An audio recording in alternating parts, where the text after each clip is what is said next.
What's going on, guys? Welcome back to the Halo Ranks YouTube channel, where today we're going to be doing a different sort of video. We're going to be doing a top 5 for a change, and this one's about the top 5 Halo maps that we feel need a remaster in Halo Infinite. Now, for the purpose of this video, we've tried to avoid maps that have already had a remaster, so the likes of Blood Gulch, Valhalla, Midship, and Haven.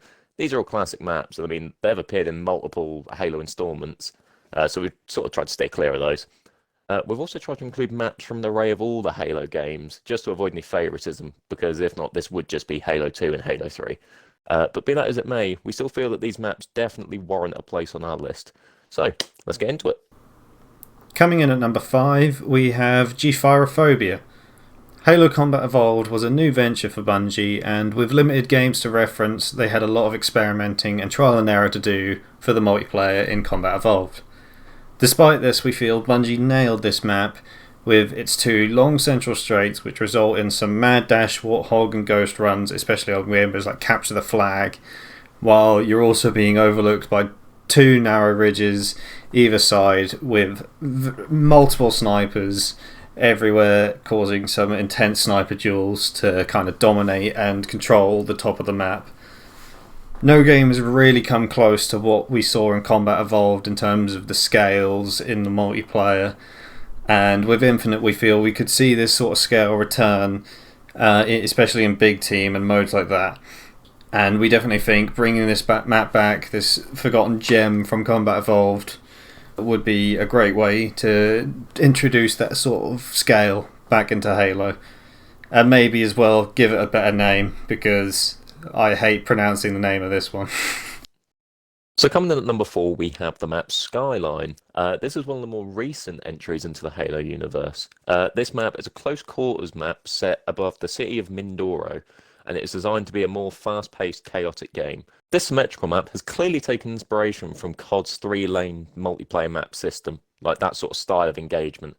Even though this is sort of considered as being unwanted, we feel as if for this map it actually does sort of make sense in a way, because there's varying verticality within Skyline, and this offers a lot of lines of sight which are not usually available in these style of maps. Similarly, if this map was remade for Infinite, its simplistic yet replayable nature could offer new Halo players, which this game is wanting to introduce, quite an easy introduction to Halo's multiplayer. This, along with quite possibly one of the most beautiful skyboxes of any map, warrants Skyline being remastered in Infinite. Or we feel so anyway.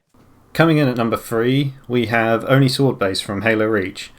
While most maps in Halo are on fairly flat, open terrain, Halo Reach mixed it up quite a bit in its multiplayer by having multiple layers on its maps.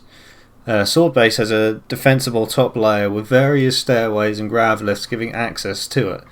Teams must be coordinated in order to both take the top layer and hold it.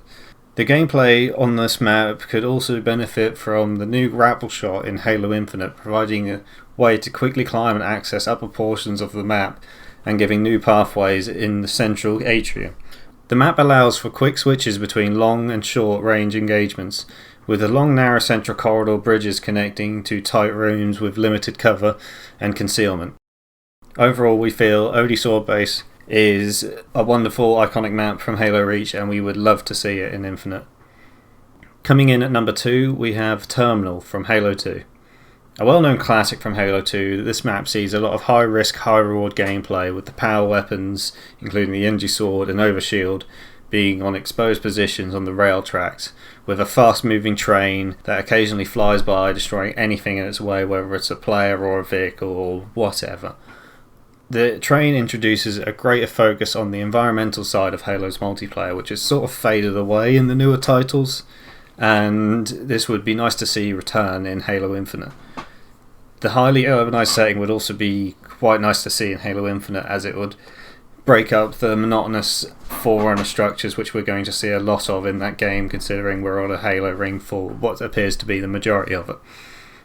Overall, this map is a very fun and enjoyable map, and we would love to see it in Infinite.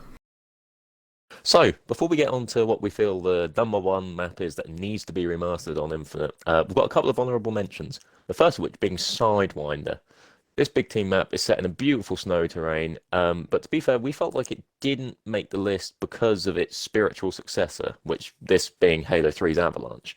However, we do think that this original version It has got a load of like added vehicles and would not only allow more people to access them, but it would stop that absolute clusterfuck of people in the tunnel between both the bases. Anybody that's played these maps will know exactly what we're talking about.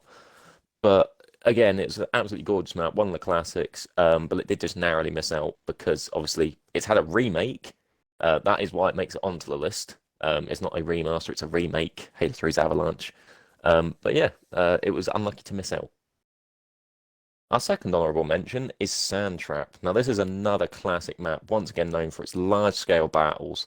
Sandtrap highlights the remnants of a forgotten foreign civilization with a large, ancient, temple-esque structure right in the centre of the map, which is fantastic for different sort of verticality levels of engagement. It's one of my personal favourites, to be honest. This map was also the only one to feature the elephant. Obviously, that huge chunk of vehicle which was put into Halo and not used anywhere else, which was a bit disappointing. But despite this being even slower than running, which was actually quite funny. But yeah, this really provided a unique method of team engagement, which was unfortunately missed in the other maps. But despite all of its brilliance, it didn't quite make this list. Coming in at number one, you guys have probably all guessed it already. One of the many classics introduced in Halo 3 is Guardians. This map sees you fighting in a high up foreigner structure suspended on multiple alien trees. We chose this map as our number one as it's both visually beautiful even to this day and is well suited for both Team Slayer and objective based game modes. This map has a lot of tight, narrow passageways which make it feel a lot smaller than it actually is, while still also having a large open area in the centre for longer range engagements. While being asymmetric, the map still has a strong rhythm, meaning no one hauls up in one position for too long, keeping the gameplay smooth and flowing. In terms of visuals, the map has a thick distant fog that gives a constant eerie vibe while not being too distracting during gameplay. Using the new Slipspace engine, this map has the potential to be one of the best looking maps in Halo Infinite, and for these reasons, we have put this map at number one. So, that was our list for the top 5 maps to be remastered in Halo Infinite. Let us know your thoughts down below and what you'd like to see remastered in Halo Infinite, because, let's be honest, we've thrown a couple of not unpopular maps, but not ones you'd think about in there. Make sure to like, subscribe, and all that good stuff, and we'll hopefully see you in the next one soon.